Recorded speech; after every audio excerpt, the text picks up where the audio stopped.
Hello, testing. Okay. Good afternoon, everyone. Did y'all have some good food? You enjoying yourselves? All right. So I'm excited to announce our next plenary speaker. Dr. Bambi Gaddis received a Bachelor of Science from Tuskegee in the area of physical education and health, a Master in Science and Physical Education Administration from Indiana University, and doctoral studies in human sexuality and family life education at the University of South Carolina.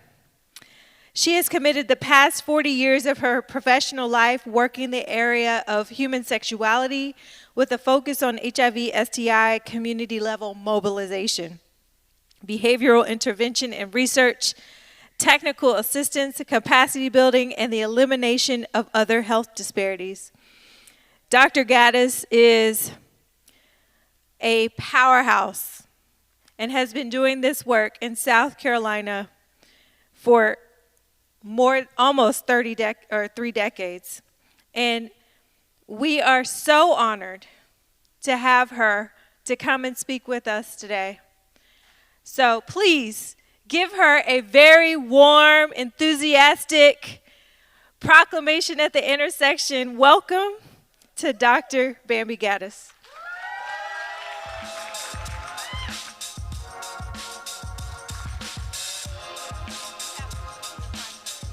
Am I mic'd already?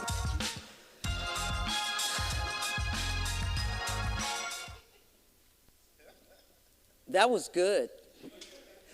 Okay, so let me just say, I feel like I am far away.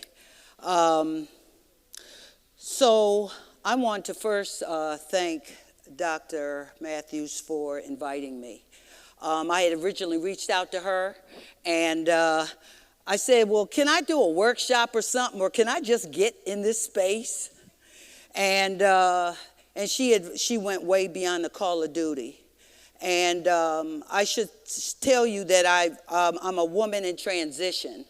For 27, almost 28 years, from the backyard of my house, I started at an organization that in September of last year, we made a difficult but transitional decision to close operation.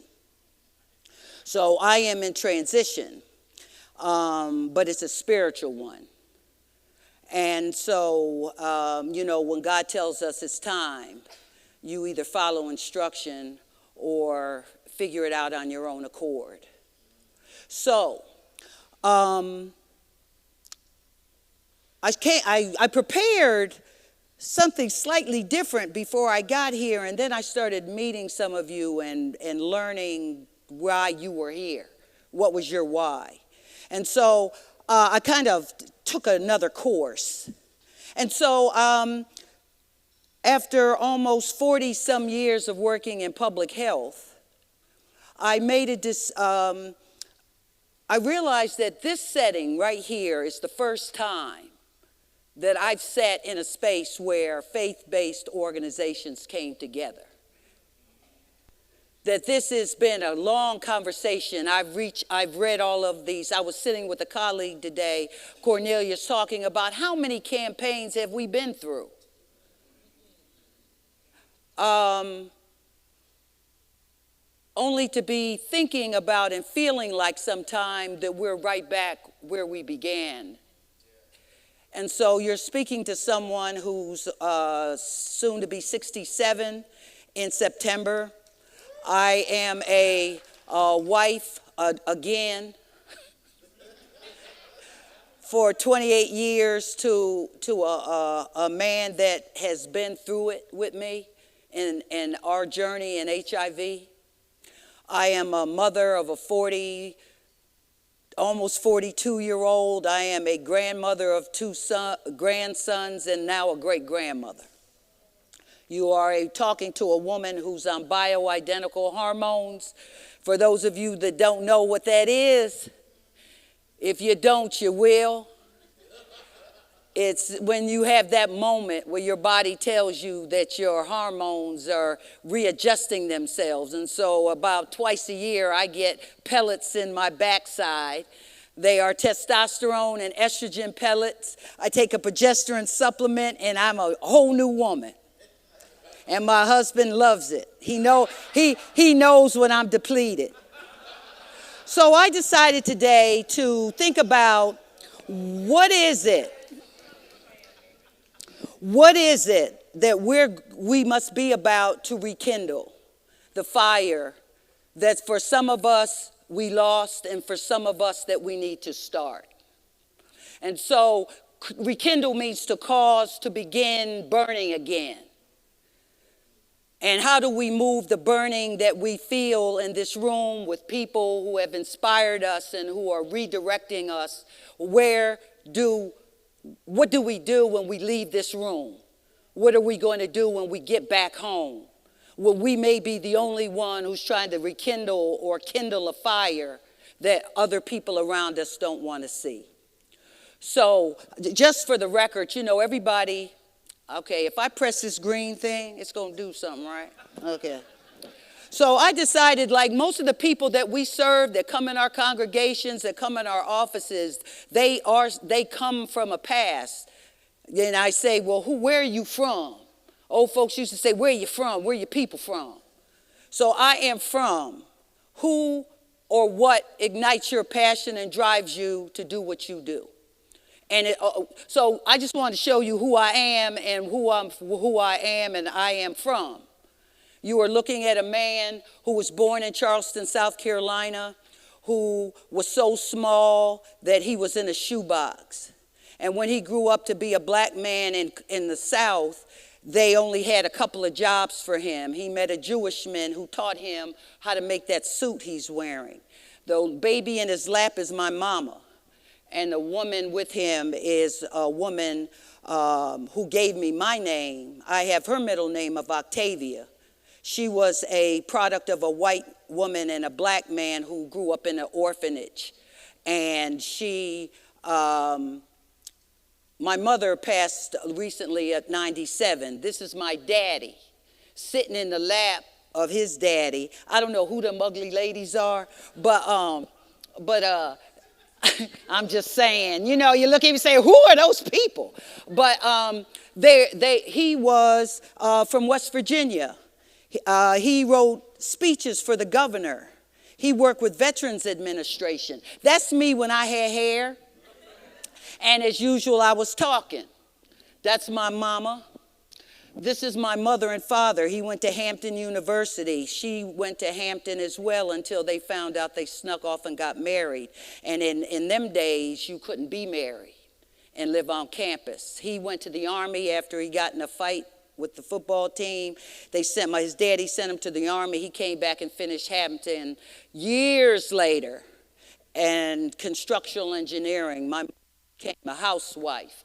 This, me and my sisters, my dad kidnapped us from my mother when we were babies. He took us when possession of children was 3/10 of the law. Whoever had the kids could keep them.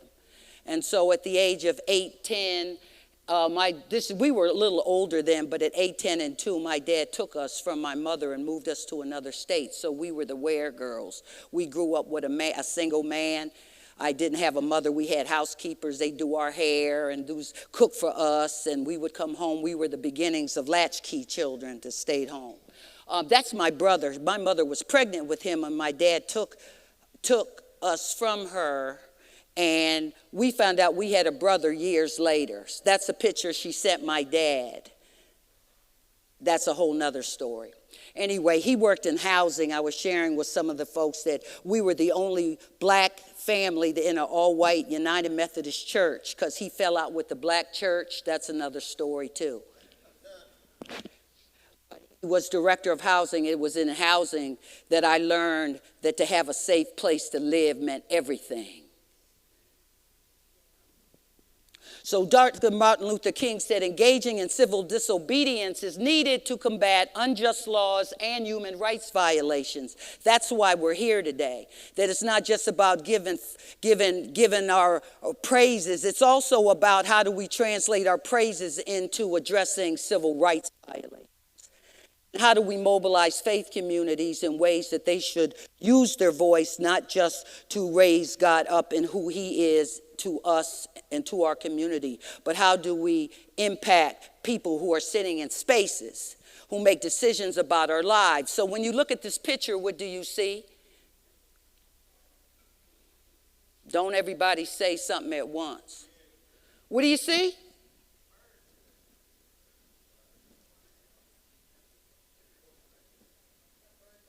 It looks like a bird, looks like a parrot. I see some of you talking to people next to you and say, that's not really a parrot. What that really is a woman with her hand behind her head. Shift your eyes and you'll see her thighs and her breasts and how her legs reach down. You see it now? So that's how people typically, it happens to how we do our work. People think they see something because they look at you straight up and they say, you are this, when really you're not really that. There's something behind that we're trying to get them to look at differently and deeper. And so what all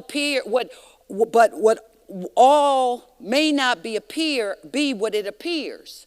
So we're 40 some years in HIV, 40 years in AIDS. We know that the South is critically impacted by this infection. 52% of cases are in the South.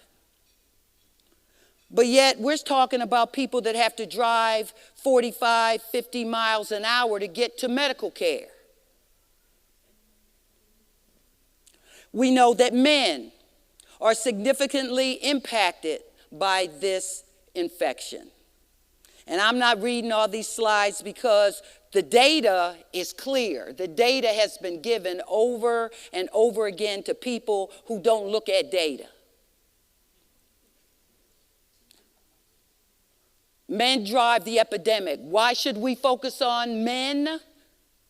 We should focus on men physiologically because men, outside of blood, men make semen. They make cum. They make a fluid that we know outside of blood has the highest concentration of HIV. We physiologically should focus on men. They're involved in almost every case, regardless of how people identify. So here we are in the EHE, let's end the epidemic, which is our next phase of development. And we know that African American men are deeply impacted, but yet we are still struggling as faith-based organizations. We still need to know the dynamic of why we do what we do. Because at the end of the day, our job is not just infiltrating, it's also transforming the health and well-being of the people that we're called to serve who sit in these pews every single Sunday. And we know that even though the data is there that we are the last to get diagnosed, we're the last to get to a medical facility. When we get to the medical facility, we may or may not get our needs met. And then if we're fortunate enough to get medication, then we are not always monitored in ways that allow us to reach viral suppression. And so that's the big goal. We've had goals before. So we got PrEP. If I'm a faith-based organization, I have to know about PrEP. If I have a care team ministry, I need to know about PrEP. I need to know what it is and what it isn't. I need to engage in a conversation about it. Why? Because those sisters in the church who have sex on a regular basis, who don't confirm the status of their partners prior, during, or after intimacy, you typically say some of the things. And now we say, sister, your wedding ring ain't no condom. So you do need to check your status every year. But that the dissonance that conversation, the dissonance of my man could be having somebody on the side, or my partner could have other partners of somebody's on the side, is a source of dissonance. So we, as people of faith who say we want to do this work, need to be on top of what is going on. First job is we have to confront misinformation and disinformation. If I am in a ministry, if I hear something, first I have to educate myself. I need to sign up for a class. I need to get with the health department and get intellectual about what HIV is and what it isn't. So when I hear misinformation is information that we share, that we got it from somewhere, it kind of sounded right, but we didn't quite get it right, or we didn't say, in all good communication, we say, what did you hear me say? Like if you want a relationship, you know you're going to have conflict. And I can tell you, I'm good at marriage. I'm real good at it. 13 years, married at 22, had a baby at 23, married for 13 years, got tired of his crap, got rid of him. God sent me somebody 2 years later. I've been married 27 years. I know how to keep a relationship.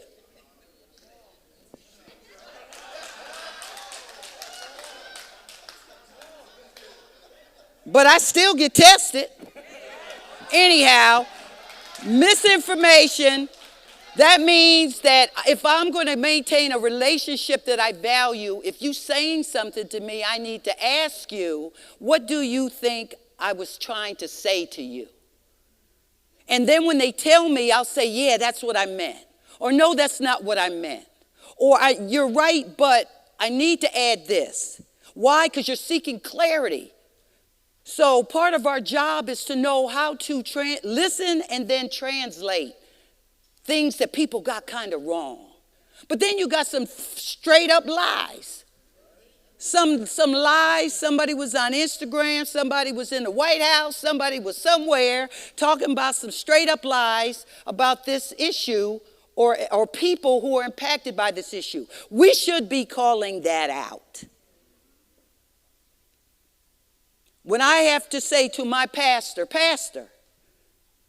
now I want you to think about it in the context of what happens when you leave. So if your pastor says something that you know is misinformation, that it perpetuates stigma, I had to say to my pastor, do you know people are inboxing me in church? People are emailing me at home and asking me about what I thought about what you said. What am I supposed to tell them? Tell me what I'm supposed to say. Did the first lady really mean what she said when she said such and such? We used to tell the truth. You know, these are old ads they used to use back in the day. I didn't make these up. You know, when the army men would go over to Germany or whatever and they say no to prostitutes. I'm like, really? They had all this. I take one everywhere. I take my penis. That was really good. I love that one. I don't know what year that was, but it looks like the 50s or something. She may look clean, but this stuff was out there. But yet, we're so offended about condoms. We don't want to talk about condoms. You try to talk to somebody, you say, well, how should I approach the pastor? They don't want to talk about condoms. I want to talk about all the people that passed away prematurely and unnecessarily. You talking about you're offended by a condom. Well, granddad, what did you use? You know when you did it. He said, well, I used a wedding ring. Oh, okay. I gave you a piece of paper in there. There was a piece of paper laying on your table. I want you to fill that out, please. Right, use this as an opportunity to fill that out. It says, I don't know what, I don't want to put this ring on the wrong figure because people might think I'm married. But yet we're still telling folks, you need to be in a union. when there's people who never be in a union because they're looking for available mates. So we need to stand in our truth. And as we talk about pushing people toward goals and objectives they maybe cannot even reach. So here's the questions. Not including a time when the first time you had sex of your own free will. Of your own free will. It wasn't coerced. It wasn't forced. It wasn't someone manipulating your feelings and making you think it was something that you wanted. It was the first time you said, I'm big enough, I'm bad enough, and I'm doing it. How old were you? Write that down. On the paper. You can lie. Keep your eyes on your own paper. I see people look at your own paper. How old were you? Where were you the first time? I know some of y'all got to think hard, but think hard. Where were you? Who were you with? You have to give a name. Just give us a general. Who were you with? Were you married or single? And we was fitting to get married, don't count. You were either married or you were single. Did you use anything to prevent pregnancy? That's a yes or a no. If you did, what was it? Did you use anything against STD transmission, STI transmission? If you did use something to protect yourself in that way, what was it? And then finally, what could anybody have said to you at that time and place to make you just say no? Feel free. Don't worry, I'm going to get them. Matter of fact, if somebody's free after you feel that, if you would like pass them down the way, that would be very helpful. So we need to stop lying. Stop telling people how you got here as the stork brought you. I pulled you out the cabbage patch. Tell us the truth. How did you get here? We say we don't want to talk about sexual health in church. What better place to talk about it? We're talking about the love, not just the love of God, but that, I'll never forget when my daughter walked in on me and my husband one time. And I said, I think I hear something. He said, you don't hear nothing. I said, I think I hear something. You don't hear anything. And next thing I knew, I heard somebody go, ooh. And I look up and it's my 8-year-old daughter. She says, I'm good. I'm okay. I said, get up, get up. Oh, what do we have to get up for? She's seen us now. Get up. I find her in the parking lot of the Food Lion driving around in a circle on her bike like she's in trauma. And I pull up to her and she's looking at me like, I said, get in the car. I said, what you saw. Oh. I know what you're going to say. You're going to say how you're married and how you love each other and how you're showing each other you love each other. That's exactly what I was going to say. That night, I put her to bed. She says, come here, Mama. Come here for a minute. Sit on my bed. I said, okay. She goes, now, tell me what y'all were really doing. And, of course, I didn't get into it. But they want to know. We got a Bible in the house, don't have a reproductive book in the house. They're asking us questions and we're putting them off. So we get them in school. They're not handling it because they're afraid of you. So they're ignorant and don't have the information. But then we're wondering how they end up in my clinic, in your clinic.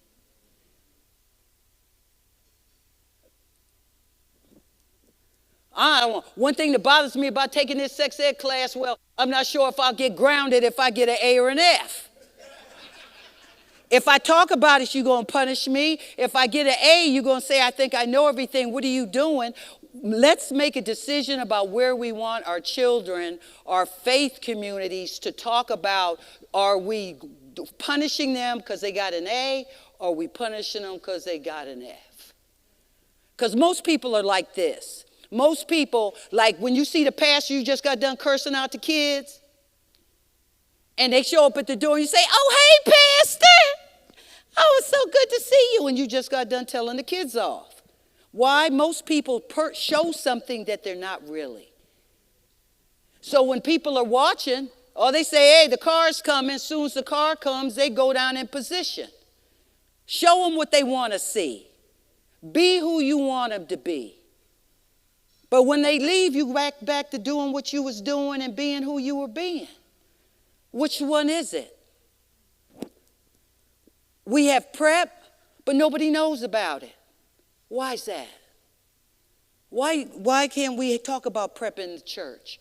We have all these new innovations, injectables, things that men and women can protect themselves, long-acting HIV treatment medications, and no one knows about it. If we run a faith ministry, we got to be up on it. So that when people come to us, we can talk to them. I don't have to be a physician, but I need to know what the resources are, where the resources lie, and trust me, they're coming to you. Are you ready for them to come to you? Because what we're dealing with is the elephant in the room. The elephant in the room is what we've been talking about what are these influences where we were commodity, where we were owned, where we were traded, where we were the source of the economy of the United States of America. We were the economic driver, we were the social driver, and the political driver of people who made billions of dollars and continue off the work of a group of people. And within that, we used faith as a mechanism to control.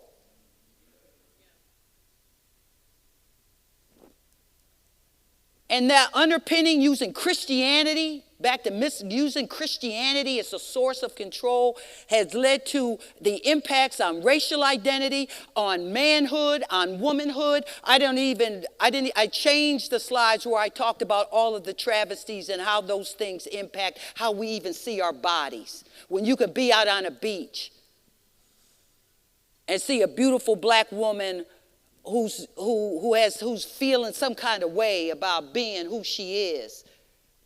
When you walk by a black community and all these things are drawn, you always walk by and they used to say, some white folks live around here because the wind is open. And so there's this underpinning of slavery and interpretation of who Christians are and how do we manifest our Christianity. And we have to be real careful that we are not perpetrating and persecuting individuals on a false ideology. We're already seeing it in COVID. Ain't no sense in getting into Tuskegee. I went to Tuskegee. They never talked about the syphilis study at Tuskegee. There was not one class I sat in 1973 to 77 where they talked about the syphilis study. I didn't learn about it till I left. Does that speak of stigma? We're losing more black men to COVID than we can say. So like HIV, we are still struggling trying to save our black men.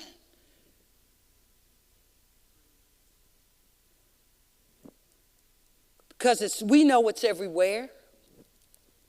I stole that from Kathy Hires. I know some of you have seen it. Can you imagine walking through that neighborhood looking at that every day? Why didn't anybody call that out?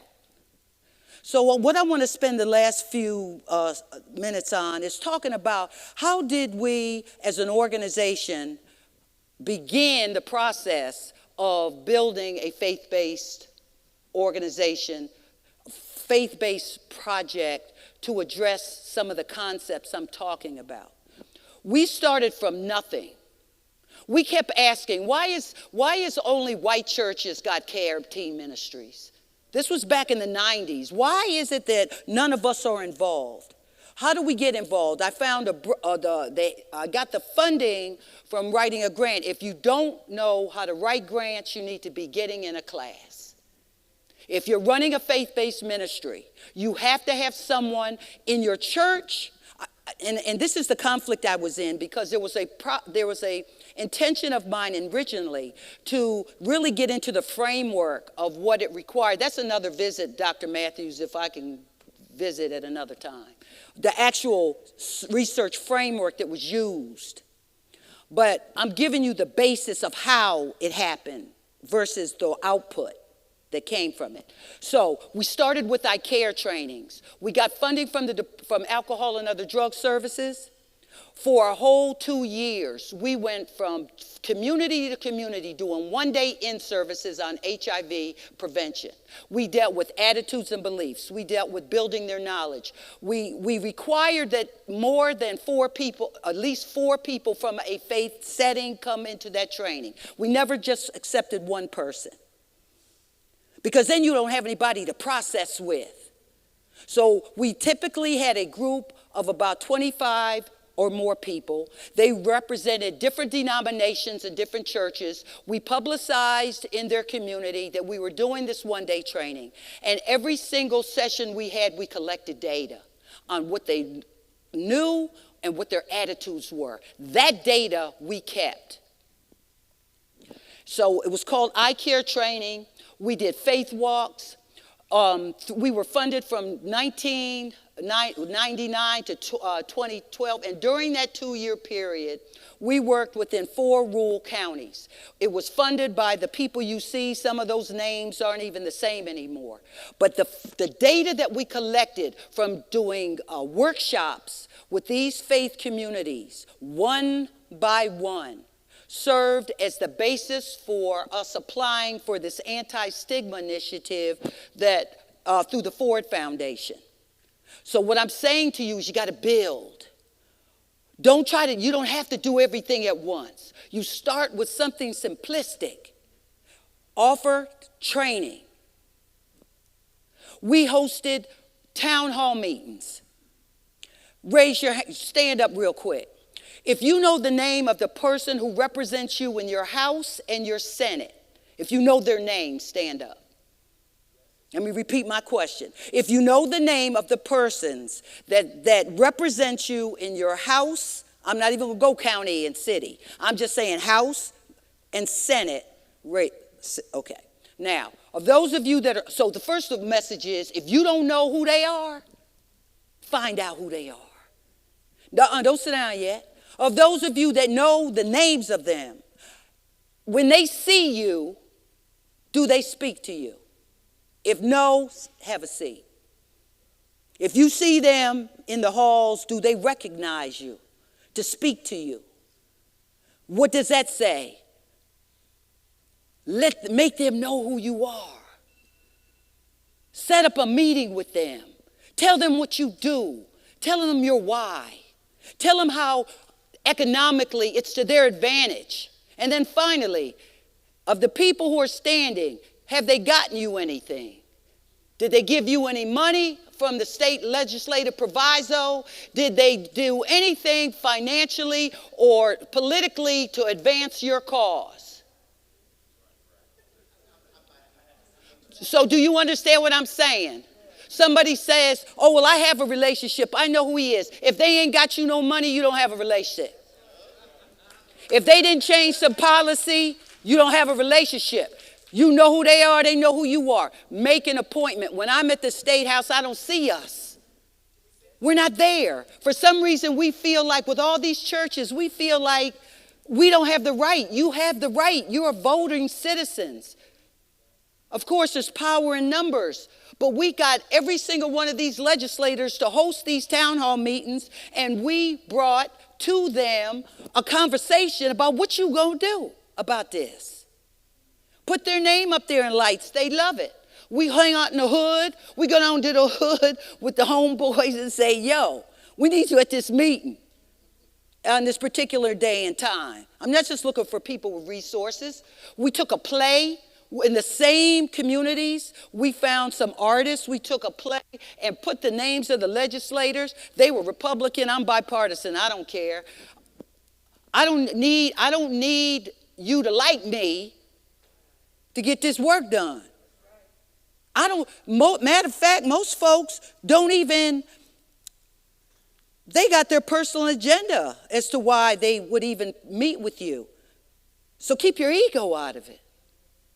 The data that we collected through that AED served as the foundation for Project Faith, which was a $6 million appropriation from the state that we orchestrated for 6 years. So my question in the aftermath is, what was the purpose of all that? We're trying to get a witness.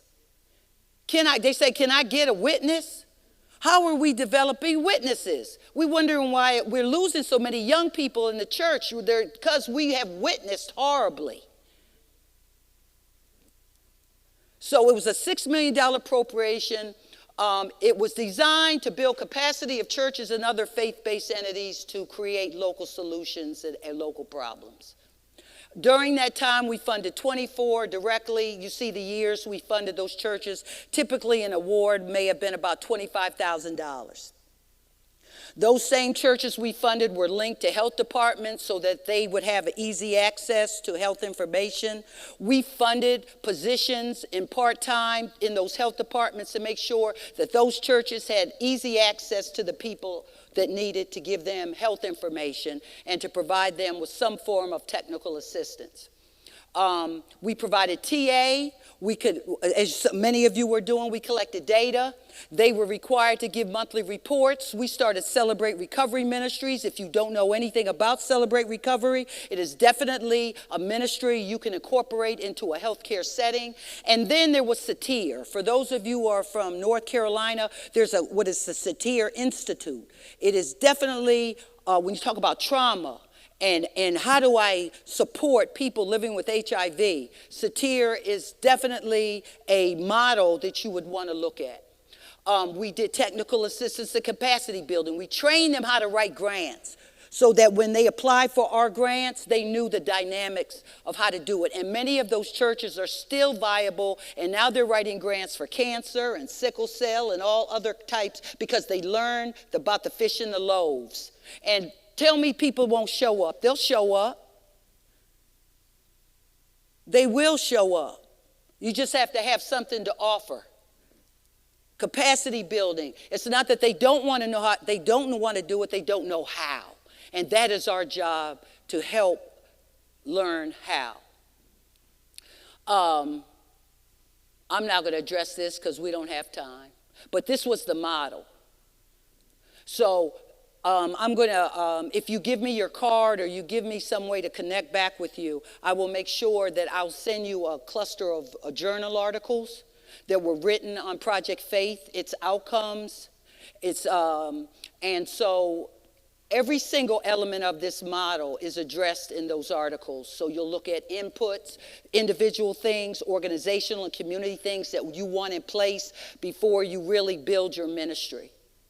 And then, of course, there's things that will impact its success, and those things that are, you don't have to take copies. I'll send them to you if you want. These are just a series of articles that were written, okay?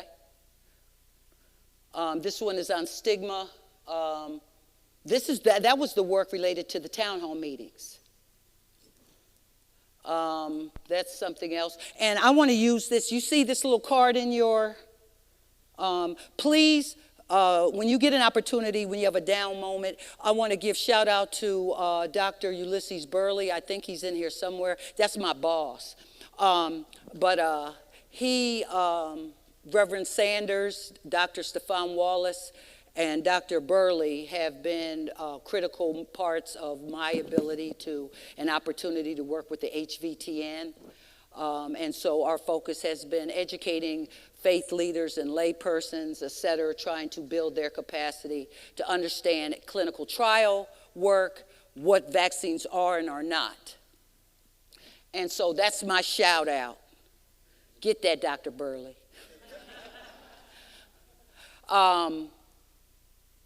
Stop focusing on behavior and start focusing on social and economic stuff. We know that behavior is like the last thing. It's social and it's economic. I don't have time to get into this, but we need to be working with models that help us address things at different levels, especially from an ecological perspective, and not just look at it one way, but there's multiple levels in that.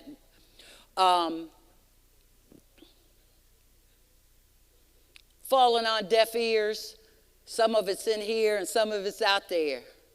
But you got to mobilize. That's all legislators understand. We have a proviso up right now that I'm praying gets funded so that we can do some additional work with HBCUs. You won't accomplish it on the first time. You may have to hit it again and again till they just see you and get sick of seeing you. Hey! I'm coming. Because I think Goliath got killed with one. He had 5, but only took 1. And on that 5th try, you never know. You might transform somebody's thinking. Because one of the objectives we need with health, with faith communities, we need your help with Medicaid expansion.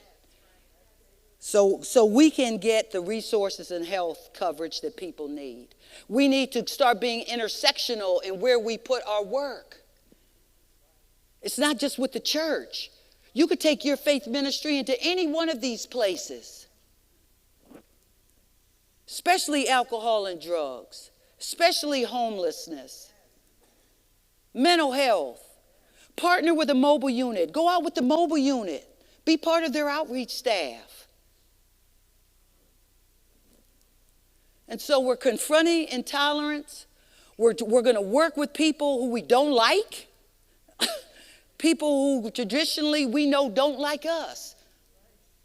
But we're going to get over it. Because we have a bigger vision in mind. Faith communities can create a spirit that emancipates and transforms individuals and communities. We can't forget that. We can do a lot of damage, but we can do a lot of transformation. And so this is really what we're looking for. We want liberation. We don't want any walls. We don't want any barriers. You can create that for people. If you change nothing, nothing will change.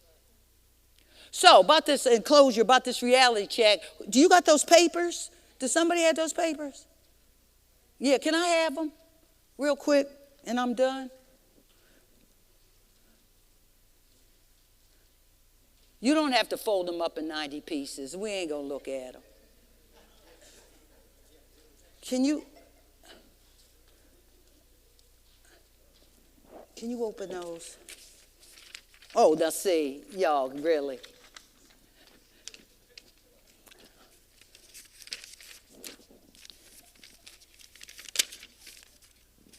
I'm publishing these, by the way. No, I'm sorry.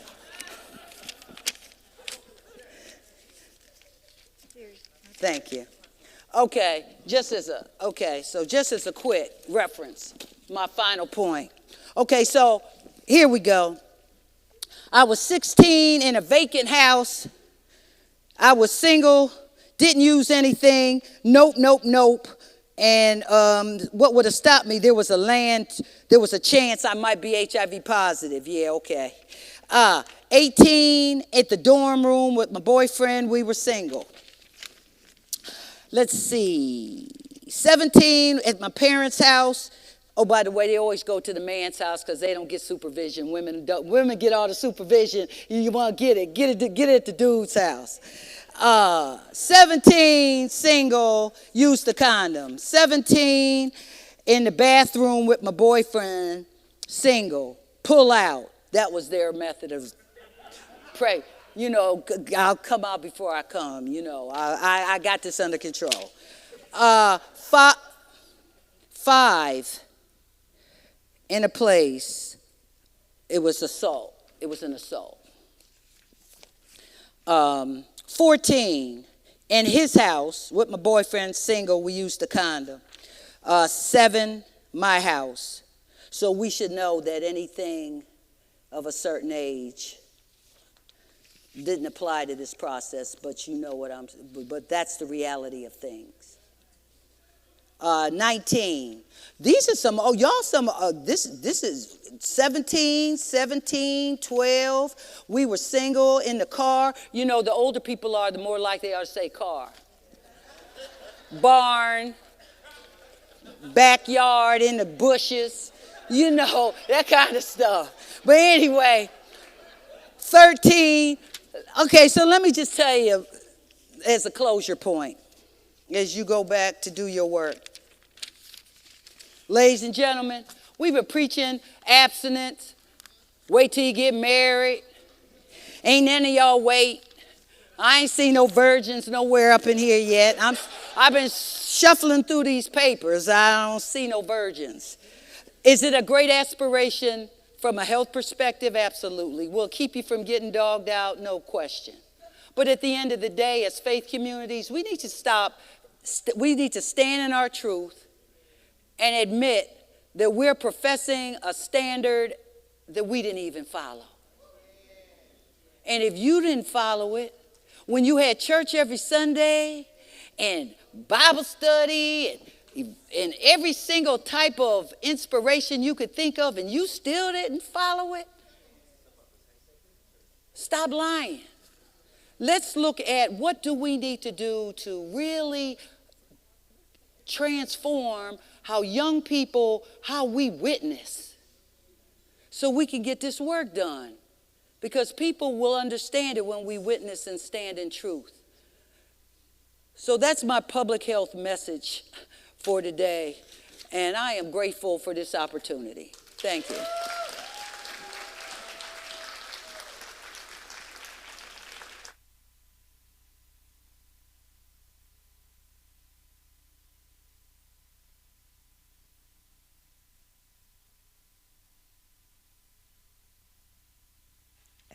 Testing. Okay. I think we have time for 2 questions.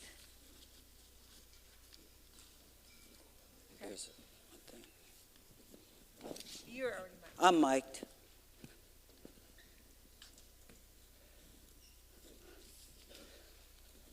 Thank you so much for bringing an honest conversation about sex. It was interesting to me that in this room, with our education, our exposure, our community, anonymously, we still felt shame enough to fold into little bitty pieces of paper in this community, anonymously, right? And if we feel that kind of shame, can you imagine what the persons we're serving feel? My undergrad was in public health, and when I took human sexuality in undergrad, we had a professor that did not want to talk about sex. He was very nervous, uncomfortable, and I kept thinking, how are you, a public health educator, teaching adults, young adults, who are clearly having sex? But he wasn't there to educate. He was there to treat. To treat. And interestingly enough, the next semester, he was arrested for masturbating outside of a young female student's apartment window. Though in a classroom, was unable to speak about sex openly and honestly, but yet be involved in activity. Anyway, you get the point that I'm trying to make. There's so much shame. What can we do as not only public health professionals, but those of us that are members of a faith community? How can we create an open space for a dialogue that doesn't steep us in shame? So it goes back to what I was attempting to introduce as a concept. When you're starting from nothing, you start with something. Those one-day workshops, do you know how much traction we got from that? Because we went in community after community after community. We had them collaborate to bring different denominations and churches into one setting. We brought everything in with us, and we trained them together. We had a process in the training where we said, now where do you go from here? Now that we've done this training, now what are you going to do with it? So we created a relationship. We were very, to your point about the conversation, in this activity, this was part of it. That's where we broke the ice and said, look, we get it. We get you have to do this, say this stuff, but this is the reality of it. So let's start. If you're going to be in this training, we're going to be in truth. You may never come back, but we're here as an asset to you. So we started with the one-day trainings. We collected the data. Like, that's why Dr. Matthews and them are so adamant about the data collection. That is the foundational material that gets more funding. But what I'm also saying is that you're doing the training, you're being transparent, you engage. What I didn't talk about is the clergy academies. We had a clergy academies as part of Project Faith. We created a segregated space where clergy from all over the state would come in where they knew there would be no parishioners. It was just them. They could be as transparent or as vulnerable. We brought in Dr. Flunder. We brought in Dr. Forbes. We had Reverend Edwin Sanders, who everybody knows has been working in this field, who was one of my inspirations. We brought in people. We brought in the Fuller Loves to talk about sexual health and health disparities. So we gave them so if you have funds, work on the clergy. And it's not that they're necessarily your barrier. You might need to get their wives. That's how we got to a lot of them. Talk to the First Lady.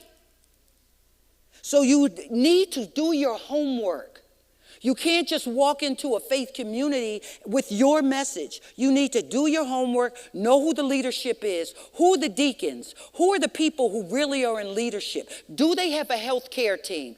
Do they have a nurses guild? If they have a nurses guild, you can build within that. Who's the leadership? Does the leadership within the health ministry, does she support HIV prevention? Would she like you to bring your process into their process? So you're not really going in with your agenda, you're building a relationship. And the worst thing that happened to Project Faith, so you say, what happened to it? I'm going to tell you what happened to it. Our former governor, went to the Appalachian Mountains with his Argentinian lover and Father's Day. And when he got back, he went crazy with his veto pen. And at the culmination of Project Faith, when we were just at the tipping point, he vetoed our funding. And so to the point that was brought earlier, there is no safety in funding. You have to constantly be looking for new opportunities. There's foundations in your community. Get some of them folks in your church who write grants to give it to God and help you get some resources. This is not just, you can't rely on this funding from Compass. You have to be looking for new opportunities to vest in what you do. Cancer Society. Who said you just have to do HIV? You got cancer, you got breast cancer, you got sickle cell, you got, name it, diabetes. We have all these health disparities. Be comprehensive in what you're doing in your faith ministry, and money will come to you. If you don't have the skill, get it. Oh, and by the way, if your clergy are putting their money where their mouth is, you should be a line item in the budget at the church. Decide how long you're going to be a volunteer committee at the church. If they really believe in the ministry, they'll put you in the budget and you'll have a line. And there'll be specific activities that you orchestrate, whether it's World AIDS Day or national, whatever national event you want to orchestrate. Your church will support you with a line item in the budget. And if not, you need to ask about that. Ask about that.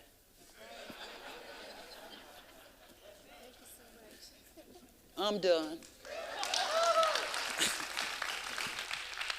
All right, thank you. I hope y'all were taking notes.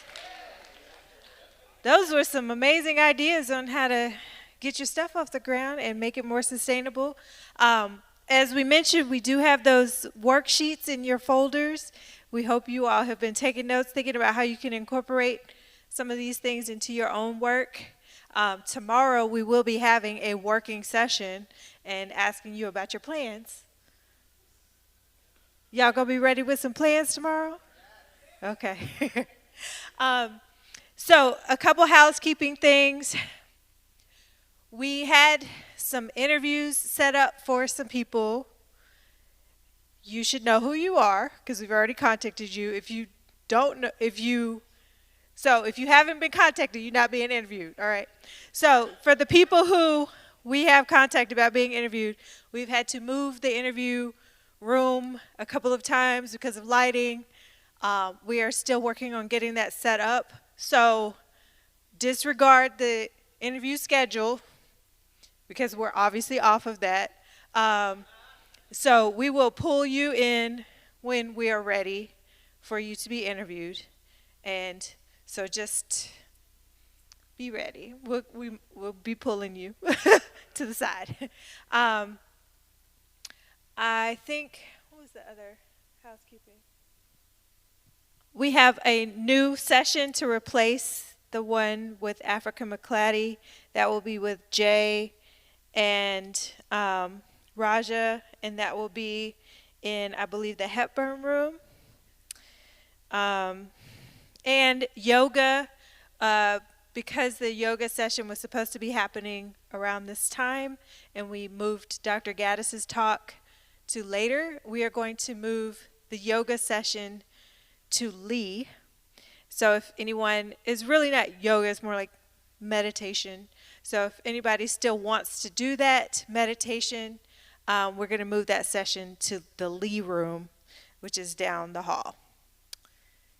I believe that is it. And so now we have some time for you all to take a break, and then we'll have our second set of breakout sessions beginning at 2 p.m.